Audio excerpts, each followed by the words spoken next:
सबके आगे बढ़े कदम। जीवन पुष्प चढ़ाने निकले माता के चरणों में हम। वंदे मातरम, वंदे मातरम, वंदे मातरम।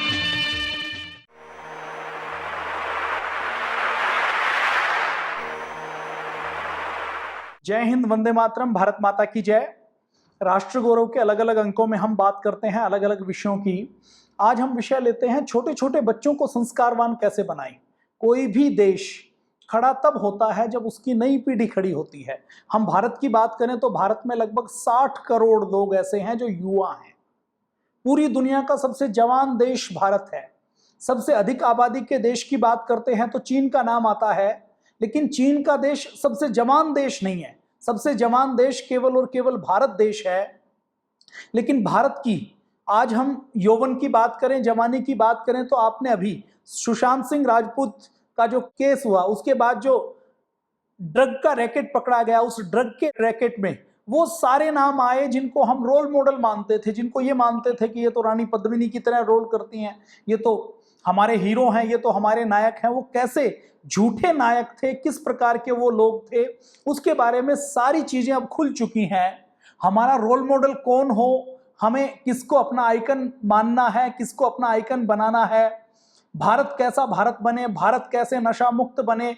हमारे सामने एक चुनौती है कि हमारे बच्चे संस्कारवान नहीं बन रहे हैं। हमारे बच्चों को संस्कारवान बनाने के लिए, बच्चों को स्वावलंबी बनाने के लिए, बच्चों को स्वाभिमानी बनाने के लिए, बच्चों को स्वदेश से प्रेम करने वाला बनाने के लिए आज एक बड़ी आवश्यकता है। आज हम सब जानते हैं पूरी दुनिया में ड्रग्स का रैकेट बढ़ रहा है। भारत के अंदर भी पंजाब की बात करें तो हर 100 में से 10 से लेकर 30 तक लड़के और लड़कियां ड्रग्स का सेवन करती हैं। कोकीन की बात हो, चरस की बात हो, हीरोइन की बात हो, गांजे की बात हो, अलग अलग इसके नाम हैं, अलग अलग नई नई दवाएं आती रहती हैं। ड्रग्स को भी कुछ लोग मिला जुला कर प्रयोग करते हैं। तो ये सारी चीजें जो पंजाब में फैल रही हैं, ऐसे ही नॉर्थ ईस्ट में फैल रही हैं, पंजाब से फैलती फैलती हरियाणा में फैल रही हैं। तो पूरा ड्रग्स का एक पूरा रैकेट है, नशे का पूरा एक रैकेट है। और इसके साथ साथ, नशे के साथ साथ हमारी जो फिल्म इंडस्ट्री है वो हिंसा परोसती है, वो वासना परोसती है। आज जितने भी ऐड आते हैं टीवी के ऊपर, ऐड हम खोलते हैं तो सुबह ऐड शुरू होता है सन्नी लियोनी के कंडोम के एडवर्टाइजमेंट के साथ। रात को बिग बॉस जैसे शो जाते हैं जिसमें लड़के और लड़की को एक बेड दिया जाता है ताकि वो एक बेड के ऊपर सोएं। तो इस देश की युवा पीढ़ी को बर्बाद करने के लिए सुनियोजित षड्यंत्र चल रहा है।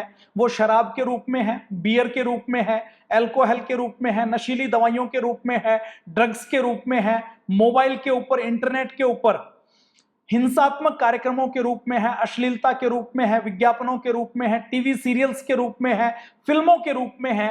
इन सब के रूप में भारत की युवा पीढ़ी को बर्बाद करने का एक षड्यंत्र चल रहा है। हम यदि बात करें तो पबजी जैसे गेम, टिकटॉक जैसी एप्लीकेशन, ये सब भारत के युवाओं के मस्तिष्क को डिजिटल रूप से गुलाम बनाने का एक गहरा षड्यंत्र है, एक गहरी कार्य योजना है जिसके लिए दुश्मन देश लगे हुए हैं।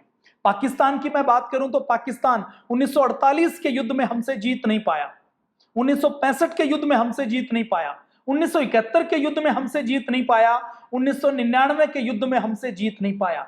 पाकिस्तान ने सीमा पार से आतंकवादी भेजे, उस आतंकवाद के रास्ते से भी वो भारत को जीत नहीं पाया। पंजाब के अंदर खालिस्तानी मूवमेंट चलाया, आंदोलन चलाया, खालिस्तान के नाम पर पंजाब को तोड़ने की साजिश की गई, उसमें भी पाकिस्तान कामयाब नहीं हो पाया, आईएसआई कामयाब नहीं हो पाई। लेकिन आज यदि हम बात करें तो हमारे सामने बड़ी चुनौती क्या है कि आईएसआई ने अपनी रणनीति को बदल दिया।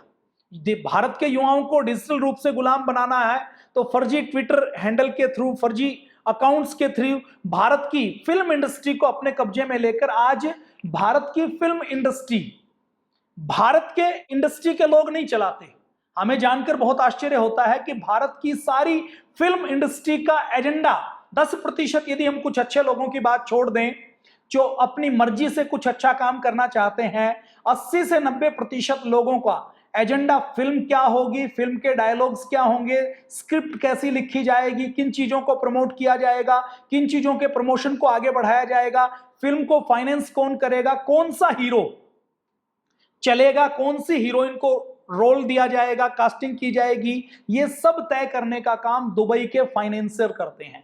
जो फिल्म के प्रोडक्शन को फाइनेंस करने का काम करते हैं वो करते हैं। कोई फिल्म रिलीज हो रही है तो फिल्म रिलीज होते ही कितनी स्क्रीन को खरीदा जाएगा, किस फिल्म को फ्लॉप किया जाएगा और किस फिल्म को हिट बनाया जाएगा, ये तय करने का काम भी एक सुनियोजित लॉबी करने का काम करती है। एक गैंग है जो इन चीजों को तय करने का काम करता है।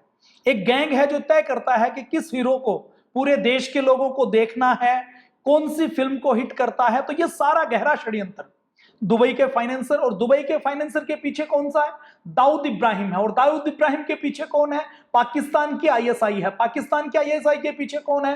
पाकिस्तान की मिलिट्री है। और पाकिस्तान की मिलिट्री के पीछे हमारा दुश्मन पड़ोसी देश पाकिस्तान है।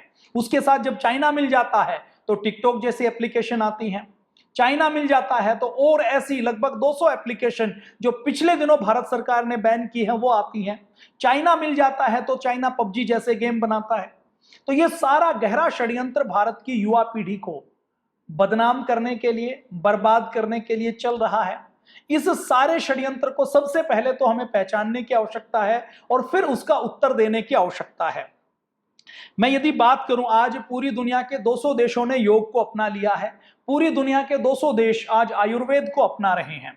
मैं अभी कल की एक रिपोर्ट की बात करूं तो कल ही एक रिपोर्ट आई है कि जहां पहले क्लिनिकल कंट्रोल ट्रायल केवल एलोपैथ के होते थे, अभी कोरोना के संकट में जितने क्लिनिकल कंट्रोल ट्रायल भारत में हुए हैं उसमें 62% रजिस्टर्ड क्लिनिकल कंट्रोल ट्रायल केवल आयुर्वेदिक फार्मूलों के ऊपर हो रहे हैं।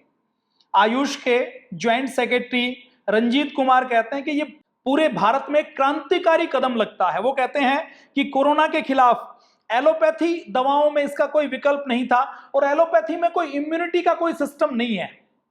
इम्यूनिटी की कोई विशेष परिभाषा नहीं है। इम्यूनिटी कैसे बढ़ती है इसके बारे में कोई विशेष कोई फार्मूलेशन नहीं है।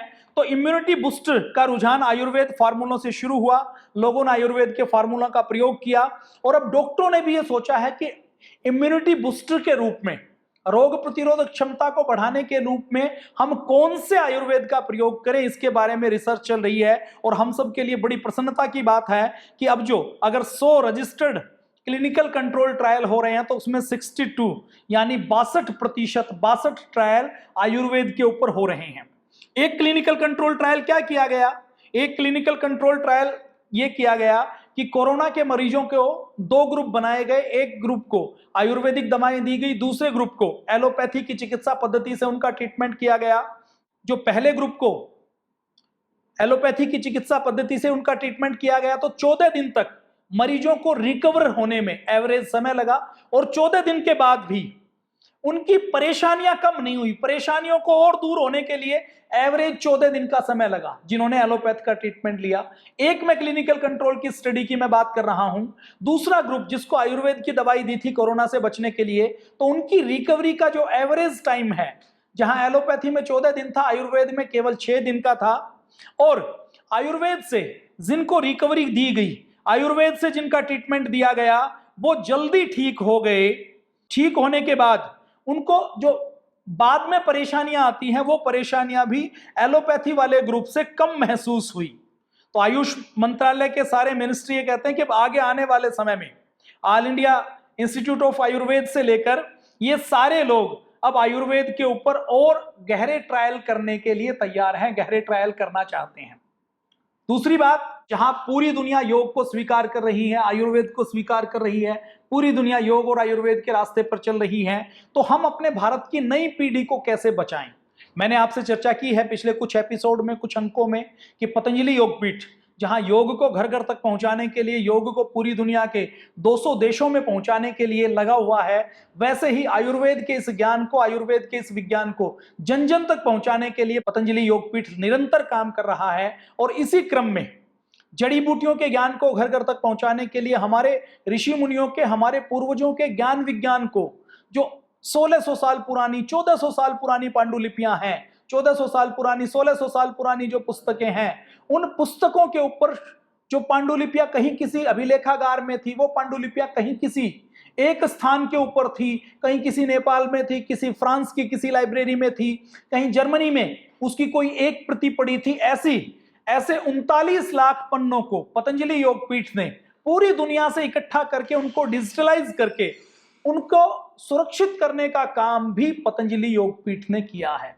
तो योग और आयुर्वेद को बचाने का, योग और आयुर्वेद को घर घर तक पहुंचाने का काम पतंजलि योगपीठ कर रहा है। ये रुचिवधु गल रत्नमाला, ये पुस्तक है लगभग 400-500 साल पुरानी, कि भोजन को बहुत अच्छा कैसे बनाया जाए इसके बारे में यह पुस्तक है। पतंजलि योगपीठ योग को घर घर तक पहुंचाने के लिए, इसके साथ साथ पतंजलि योगपीठ आयुर्वेद को भी, आयुर्वेद जिसका लोहा भारत मान रहा है, पूरी दुनिया मान रही है, खुद यूएस के हेल्थ डिपार्टमेंट ने ये लोगों को कह दिया है कि आपको यदि महामारी से बचना है तो आप आयुर्वेद का इस्तेमाल करें, आप योग का इस्तेमाल करें। यूके के हेल्थ डिपार्टमेंट ने योग करने के लिए अपनी एडवाइजरी लिखित रूप में जारी की है। तो पतंजलि और क्या कर रहा है? देखिए, कुछ काम ऐसे बैकग्राउंड पर चल रहे हैं जिनकी आपको और हमें जानकारी नहीं है। तो ये रुचिवधु गल रत्नमाला, ये एक पुस्तक है जो 16वीं शताब्दी की है, 500 साल पुरानी पुस्तक है, जिसके अंदर ये दिया गया है कि भोजन को अच्छा कैसे बनाए, भोजन स्वस्थ कैसे बने, भोजन को और कैसे अच्छा बना सकते हैं। वैद्य शतश्लोकी, ये भी लगभग 700-800 साल पुरानी पुस्तक है जो एक वैद्य ने लिखी थी, उसकी पांडुलिपि को कहीं से मंगवाकर पतंजलि योगपीठ ने दोबारा छपाया। योग शतकम, ये 1400 साल पुरानी एक पांडुलिपि मिली। इनमें से कुछ पांडुलिपि तो ऐसी हैं जो कहीं नेपाल के अभिलेखागार में मिली, कहीं बीकानेर के महाराजा गंगा सिंह हस्तलिखित ग्रंथालय में मिली, कहीं कोई कर्नाटक में मिली। तो ऐसी पांडुलिपि जो जीर्ण शीर्ण थी, जो खत्म हो जाती, ऐसी पांडुलिपियों को लेकर पतंजलि योगपीठ ने इनको लागत से भी कम मूल्य पर छापकर केवल इसलिए उपलब्ध करवाया, फोटोकॉपी से भी कम मूल्य पर, कि ताकि ये ज्ञान घर घर तक पहुंच जाए। ये ज्ञान जगह जगह बिखरा होगा तो लोग इसके ऊपर शोध करेंगे, इसके ऊपर दवाइयां बनाएंगे, तो पूरी दुनिया में भारत के ज्ञान विज्ञान का डंका फिर से बनने वाला है। ये सिद्धसार संहिता 1400 साल पुरानी पुस्तक है। पुस्तक तो अभी छापी है, लेकिन ये जो पुस्तक लिखी गई थी ये 1400 साल पूरे पहले लिखी गई थी। इसकी पांडुलिपि पूरे देश में 1 या 2 स्थानों पर थी, वहां से पांडुलिपियों को मंगवाया गया, उन पांडुलिपियों को पढ़ा गया, और पांडुलिपियों को पढ़ने के बाद आयुर्वेद के विद्वानों ने, संस्कृत के विद्वानों ने, बॉटनी के विद्वानों ने एक एक पौधे की, एक एक नुस्खे की पहचान करके फिर उसको आज की भाषा में, उस समय के माप को आज के माप से, जैसे उस समय मान लीजिए रत्ती चलता है, तोला चलता है, कुछ और चलता है, उसको आज के भाषा में कन्वर्ट करके ये पुस्तक स्थापित की गई है, ये पुस्तक छापी गई है। जैसे ये हर मेखला है, ये हर मेखला किसको कहते हैं? कि हर मेखला कहते हैं जो हम तगड़ी बांधते हैं ना कमर के ऊपर, तो ये भगवान शंकर की हर मेखला के रूप में आयुर्वेद के ऐसे अनुभूत प्रयोग जो 1200 साल पहले ये पुस्तक, माधुक जी एक अपने बहुत बड़े आयुर्वेद के विद्वान हुए हैं, उन्होंने ये पांडुलिपि लिखी थी, ये पुस्तक लिखी थी। उनके पिताजी भी वैद्य थे, उनके दादाजी भी वैद्य थे। तो जो पीढ़ियों का ज्ञान था, हजारों लोगों के ऊपर जो उन्होंने एक्सपेरिमेंट किया था, वो इसके ऊपर लिखा हुआ था। तो ये पुस्तकें छापने का, ये पुस्तकें घर घर तक पहुंचाने का काम भी पतंजलि योगपीठ कर रहा है। आप ये पुस्तकें दिव्य प्रकाशन के माध्यम से मंगवा सकते हैं। और ये सारी पुस्तकें आप देखिए, कोई पुस्तक 700 पेज की है तो उसकी कीमत कितनी है? 400 रुपए, 500 रुपए। मतलब फोटोकॉपी हम करवाएं तो भी महंगी पड़ेगी, और इसके ऊपर जो रिसर्च की गई है उसकी तो हम कीमत की गणना नहीं कर सकते। कि पूज्य स्वामी जी और पूज्य आचार्य जी के पावन सानिध्य में जो निचोड़ हो सकता है, उस निचोड़ को सिंप्लीफाई करके ये पहुंचाने का काम पतंजलि योगपीठ के द्वारा किया जा रहा है। अब मैं आपसे बात करता हूं, हमारे बच्चों को, हमारी युवा पीढ़ी को हम संस्कारवान कैसे बनाएं, उसको योग से कैसे जोड़ें। तो आज से 10 वर्ष पूर्व, 15 साल पहले ही पतंजलि योगपीठ ने 2003-4 में यह चिंतन करना शुरू कर दिया कि हमें अपनी अगली पीढ़ी को बचाना है। तो इस पीढ़ी के लिए आपके घर में यदि बच्चे हैं तो ये आगे की बातचीत आपके लिए बहुत उपयोगी होने वाली है, और आपके पड़ोस में किसी के यहाँ बच्चे हैं उनके लिए भी बहुत उपयोगी है। आप किसी के यहाँ बर्थडे के ऊपर जाते हैं तो हम कोई चाइनीज खिलौना गिफ्ट में ना दें, हम कोशिश करें हम अब ये खेल खेल में बच्चों को कैसे योग सिखाएं, ये पुस्तकें हम उनको गिफ्ट में दे सकते हैं। तो ये बच्चों के लिए विशेष रूप से पतंजलि ने एक प्रकाशन किया है। ये 5 पुस्तकें प्रकाशित की हैं जिसमें बच्चों को, छोटे बच्चों को, घर में 3 साल का 4 साल का बच्चा है, उसको योग कैसे सिखाएं, वो योग से कैसे जुड़े। उसके लिए खेल खेल में योग। आपके घर में बच्चा कोई प्ले स्कूल में जाता है या फर्स्ट क्लास में है या सेकंड क्लास में है, तो उसके लिए पहली और दूसरी कक्षा के विद्यार्थियों के लिए खेल खेल में योग, ये पुस्तक बनाई गई है। ये पुस्तक जो केवल 75 रुपए की पुस्तक है, मल्टी कलर पुस्तक है।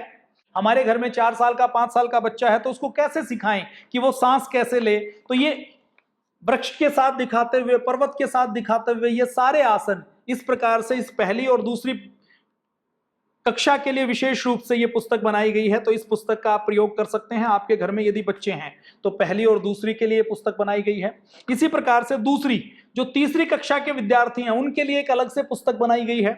और ये पुस्तक बहुत न्यूनतम लागत पर, केवल 95 रुपए की पुस्तक है। आप इन पुस्तकों को आपके नजदीक कोई पतंजलि चिकित्सालय है वहां से भी ले सकते हैं। आप दिव्य प्रकाशन इंटरनेट के ऊपर गूगल करेंगे तो वहां का नंबर आपको मिल जाएगा। तो दिव्य प्रकाशन के नंबर पर आप फोन करें, आप अपना एड्रेस करके ऑनलाइन वहां पर ऑर्डर कर सकते हैं। तो ये पुस्तक जो तीसरी कक्षा के लिए है, उसमें बच्चों को प्रकृति से कैसे जोड़ें, बच्चों को बड़े बूढ़ों का इज्जत करने वाला कैसे बनाएं, कहानियों से कैसे अहिंसा को सीखें, कहानियों से कैसे सत्य को सीखें, कहानियों से कैसे सीखें कि हमें किसी की चोरी नहीं करनी, हमें कभी झूठ नहीं बोला, हमारा परिवेश क्या है। छोटे छोटे बच्चों को हमें बताना है कि हमारे आसपास कौन कौन सी जड़ी बूटियां हैं, कौन कौन सी जड़ी बूटी क्या क्या काम आता है। फिर हमें हाथ पैर गर्दन आंखों के बच्चों को सरल व्यायाम बताने हैं। फिर बच्चों को बचपन से ही सिखाना है कि बैठना है तो कमर को सीधी रख के कैसे बैठना है, क्योंकि बचपन में यदि बच्चे ठीक से बैठना नहीं सीखते तो वो कमजोरी 10 साल 20 साल 15 साल बाद वो पूरे बॉडी के फिजिकल स्ट्रक्चर के अंदर एक चेंज आ जाता है। कंधे झुकाने की आदत पड़ जाती है, गर्दन झुकाने की आदत पड़ जाती है, कमर झुकाने की आदत पड़ जाती है, गलत तरीके से सांस लेने की आदत पड़ जाती है। तो उसके लिए ये चीज उसमें कवर किया गया है। प्रकृति के साथ ताड़ासन, सुखासन, पर्वतासन, वृक्षासन, वज्रासन कैसे करें, शवासन कैसे करें, अपने आप को स्ट्रेस से दूर कैसे करें, ये इसके अंदर सिखाया गया। कविता के साथ सूर्य नमस्कार कैसे करें। आज तो सबके अंदर विटामिन डी कम हो रहा है, तो विटामिन डी से मुक्ति पाने के लिए, विटामिन डी की कमी से बच्चों को बचपन से ही सूर्य नमस्कार के जो 12 अभ्यास हैं वो इसमें दिए गए हैं। सांसों के खेल से सांसों को कैसे लेना है, कैसे भस्त्रिका लंबा गहरा श्वास लेने का प्राणायाम है, ये उसमें। और खेल खेल में छोटी छोटी कहानियों से सिखाया गया है कि कैसे आपको व्यवहार करना है, अपने आसपास के पीपल को कैसे पहचाने, तुलसी को कैसे पहचाने, नीम को कैसे पहचाने, आम को कैसे पहचाने, हरसिंगार को कैसे पहचाने। देखिए, आपका और हमारा जो जीवन था उसमें हम प्रकृति के साथ जुड़े रहते थे, माँ बाप के साथ खेत में जाते थे। आजकल के बच्चे केवल ज्ञान प्राप्ति कहाँ से करते हैं, इंटरनेट से करते हैं और टीवी से करते हैं, क्योंकि माता पिता के पास भी समय नहीं है। ये जो पुस्तक बनाई गई है ये ऐसी बनाई गई है कि इसको बच्चा अपने आप सामने रख ले, कोई नहीं पढ़ाने वाला तो भी वो देख देख के आसन सीख सकता है, देख देख कर आसन कर सकता है। तो बच्चों को योग से जोड़ने के लिए विशेष रूप से ये आसन प्राणायाम बनाए गए हैं। और इसमें लास्ट में एक्सरसाइज भी दी हुई है कि आपने जो सीखा उसको फिल इन द ब्लैंक्स में कैसे आप आगे इसको आप इसका एग्जाम दे सकते हैं, कैसे आगे सिखा सकते हैं, ये सब चीजें इसमें सिखाई जाती हैं। तो आप ये सांस को कैसे लेना है, लेटना कैसे है, सोना कैसे है, खड़े कैसे होना है, बैठना कैसे है, कमर को सीधा कैसे रखना है, जो छोटी छोटी चीजें जो हम बच्चों को सिखाते चाहते हैं वो चीजें इसमें कहानी के माध्यम से खेल खेल में सिखाई गई हैं। फिर तीसरा पार्ट है कक्षा 4 के विद्यार्थियों के लिए, जिनकी आयु 8 साल 10 साल है, उनके लिए ये योग शिक्षा के लिए अलग से एक बुक, योग को कैसे सीखे। तो उसमें ये पुस्तक बनाने में पूज्य आचार्य बालकृष्ण जी महाराज, परम पूज्य स्वामी जी महाराज और जो बड़े बड़े योग के जितने भी इंस्टीट्यूट हैं उन सब की एक कमेटी बनाकर उन सारे एक्सपर्ट ने ये पुस्तक बनाई है। बच्चों की उम्र को लिहाज में रखते हुए, उनकी रुचि को, उनकी साइकोलॉजी को, उनके थॉट प्रोसेस को ध्यान में रखते हुए कि इस एज में बच्चे का ध्यान कहाँ होता है, बच्चा क्या सीखना चाहता है, बच्चे के मन में किस प्रकार की साइकोलॉजी रहती है। तो इसमें प्रेरक गीत के साथ ये शुरू होती है। मैं इसकी विशेष सूची आपके सामने रख रहा हूं। कैसे हमें सदव्यवहार करना है, संतोष क्या है, लगन क्या है, मेहनत क्यों करनी है, आजकल आपने बच्चे देखा होगा कि घर के काम के लिए भी, सामान्य काम के लिए भी मना कर देते हैं, वो उसको अपनी जिम्मेदारी नहीं समझते। फिर सामान्य योग में आहार कैसे खाएं। बच्चे आज देखिए, सब बच्चों को क्या पसंद है, फास्ट फूड पसंद है, पिज्जा पसंद है, चाउमीन पसंद है, नूडल्स पसंद है, मोमोज पसंद है, चिप्स पसंद है, डिब्बा बंद आइटम पसंद है। ऐसा तो मैं नहीं कहता कि वो सारी चीजें छोड़ देंगे, लेकिन आप एक योगी का आहार क्या हो, अच्छा आहार क्या है। मुझे ध्यान है कि बचपन में एक बार हमारे आसपास हमारे विद्यालय में कोई एक शिक्षक आए, उन्होंने बताया कि ये दलिया बहुत अच्छा होता है। क्यों? क्योंकि दलिया अंदर पेट के अंदर जाता है तो इसके अंदर फाइबर होता है, पेट को पचा देते हैं। और उसने कहा कि यदि कोई मुझे पूरी दे, मुझे पराठा दे और मुझे रोटी दे, और उसके बदले में यदि मेरे पास ऑप्शन हो कि मैं दलिया खा सकता हूं, तो मैं दलिया खाना पसंद करूंगा। तो वो बचपन में 8 साल की उम्र में सुनी हुई बात, 9 साल की उम्र में सुनी हुई बात, उसने एक मन के ऊपर प्रिंट कर दिया कि रोटी से, पूरी से, पराठे से दलिया ज्यादा अच्छा है, क्योंकि ये डाइजेस्टिव सिस्टम को, हमारे पेट को ठीक करता है। तो बचपन में बच्चों को हम कुछ सिखाते हैं तो वो बच्चों के लिए लाइफ लॉन्ग हो जाती है। देखिए बच्चे, एक साइकोलॉजी क्या कहती है कि बच्चे जो 18-20 साल की उम्र तक यदि वो स्मोकिंग नहीं करते, यदि वो बियर नहीं पीते, यदि वो शराब नहीं पीते, यदि वो किसी प्रकार के ड्रग्स के एडिक्ट नहीं बनते, तो 20 साल के बाद उसकी संभावना 80% कम हो जाती है। क्यों? क्योंकि बच्चे अनजाने में, जानकारी ना होने के कारण, साइकोलॉजी में ये पता ना होने के कारण कि बियर के क्या नुकसान है, स्मोकिंग के क्या नुकसान है, वो उसको चखने के लिए टेस्ट करते हैं। और एक बार जब वो टेस्ट करते हैं तो फिर वो उसके एडिक्ट बनते चले जाते हैं। तो हमने योग से बच्चों को जोड़ दिया, बच्चों को इन पुस्तकों से जोड़ दिया, तो वो हो सकता है इन चीजों से, योगिक आहार को जानकर, जो आज दलिये के नाम से, खिचड़ी के नाम से, लौकी के नाम से, तोरई के नाम से, जो उनको ये लगता है कि हमें तो ये नहीं खाना। और आजकल के बच्चे तो लड्डू नहीं खाते, चूरमा नहीं खाते, खीर नहीं खाते, हलवा नहीं खाते। तो उनके इस टेस्ट को डेवलप करने के लिए यौगिक आहार क्या है वो भी इसमें समावेश किया गया है। गर्दन के, पीठ के कैसे व्यायाम करें, लिखने का अभ्यास कैसे करें, बैठने का अभ्यास कैसे करें, सूर्य नमस्कार इसमें फिर दिया गया है, सूर्य नमस्कार के ऊपर और हाथ की मुद्राओं का कैसे प्रभाव पड़ता है, ये इसके अंदर सांसों के ऊपर प्राणायाम में अनुलोम विलोम उज्जाई अपनी कंसंट्रेशन को बढ़ाने के लिए कैसे करें, वो सब इसमें दिया गया है। तो ये बहुत उपयोगी पुस्तक है। मात्र 111 रुपए के मूल्य की ये पुस्तक उपलब्ध करवाई है, ऑनलाइन आप ये प्राप्त कर सकते हैं। इसी प्रकार से कक्षा 5 के लिए, देखिए 5th में बच्चा थोड़ा सा और बड़ा हो जाता है, उसकी साइकोलॉजी और थोड़ी सी इंप्रूव हो जाती है, तो उसको कहानियों के माध्यम से फिर बताया गया है कि सात्विक आहार कौन सा है, राजसिक आहार कौन सा है, तामसिक आहार कौन सा है, इस आहार में क्या क्या गुण हैं, इसके बारे में बताया गया है।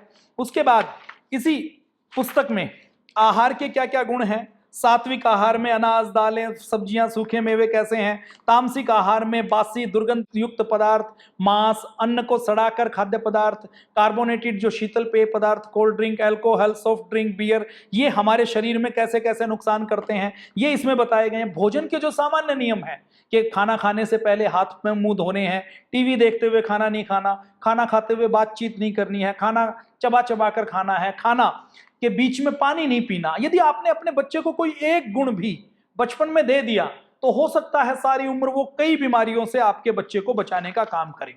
इसके बाद आगे इसमें किस प्रकार से सरल व्यायाम कौन कौन से हैं आंखों के, फिर प्राणायाम कौन कौन से हैं, ये सारी चीजें इसके अंदर दी गई हैं, कक्षा 5 के लिए बनाई गई है। और ऐसे ही एक पुस्तक योग और बचपन, ये सबके लिए उपयोगी है। आपके घर में कोई 5th से थोड़ा सा बड़ा बच्चा है, 6ठी 7वीं 8वीं तक का, तो उसके लिए भी बहुत उपयोगी है ये योग और बचपन। इसमें योग के बारे में, योग के सामान्य आसनों के बारे में, कोई बच्चा यदि योग करे तो रोज उसको कितना योग करना है, रोज के योग की कक्षा के लिए बच्चे को क्या क्या आसन करने हैं, क्या क्या प्राणायाम करने हैं, क्या क्या लाइट एक्सरसाइजेस करनी है, आंखों के व्यायाम कैसे करें, कानों के व्यायाम कैसे करें, कविता कैसे है, प्रार्थना कैसे है, शरीर को कैसे सुंदर सुडौल बनाना है, सांसों की रेल कैसे चलती है, योगिक जॉगिंग कैसे करनी है, ये सारी चीजें एक बच्चे को अगर 1 घंटा योग करना है, पौना घंटा योग करना है, तो ये घर बैठे सिखाने के लिए ये सारी पुस्तकें छापने का काम पतंजलि योगपीठ के द्वारा किया गया है। तो आप में से यदि कोई विद्यालय चलाता है तो आप अपने विद्यालय में एक्स्ट्रा आप ये कोर्स लगा सकते हैं, तो आपके विद्यार्थियों के पेरेंट्स को, उनके माता पिता को भी ये जानकर खुशी होगी कि ये विद्यालय देखिए मेरे बच्चों को योग से जोड़ रहा है। आपके घर में बच्चे हैं, स्कूल में नहीं लगा हुआ, तो आप ये सेट मंगवा कर घर में रखवा सकते हैं और बच्चों को आप कभी सरल भाषा में, आपने योग नहीं भी सीखा तो भी आप इन पुस्तकों के माध्यम से अपने बच्चों को सिखा सकते हैं और बच्चे खुद भी इसको देखकर देखा देखी थोड़ा सा करना शुरू करेंगे तो उनके मन में क्यूरोसिटी हो जाएगी, उनके मन में जिज्ञासा होगी, तो आने वाले समय में क्या पता कोई व्यक्ति फिर से पूज्य स्वामी जी महाराज के रास्ते पर चलकर उन जैसा योगी बने, पूज्य आचार्य जी के रास्ते पर चलकर उनका जैसा आयुर्वेद के अंदर रुचि रखने वाला व्यक्ति बन जाए। तो ये सारी पुस्तकें बहुत मेहनत करके, बहुत रिसर्च करके प्रकाशित की गई हैं। आपको किसी को जन्मदिन का गिफ्ट देना है तो आप ये सारी पुस्तकों का सेट गिफ्ट दे सकते हैं। किसी बच्चे के लिए आपने कोई खिलौना दिया, वो 2 दिन में 4 दिन में टूट जाता है। आपने खाने पीने की कोई चीज दी, वो 4 घंटे 6 घंटे में खत्म हो जाती है।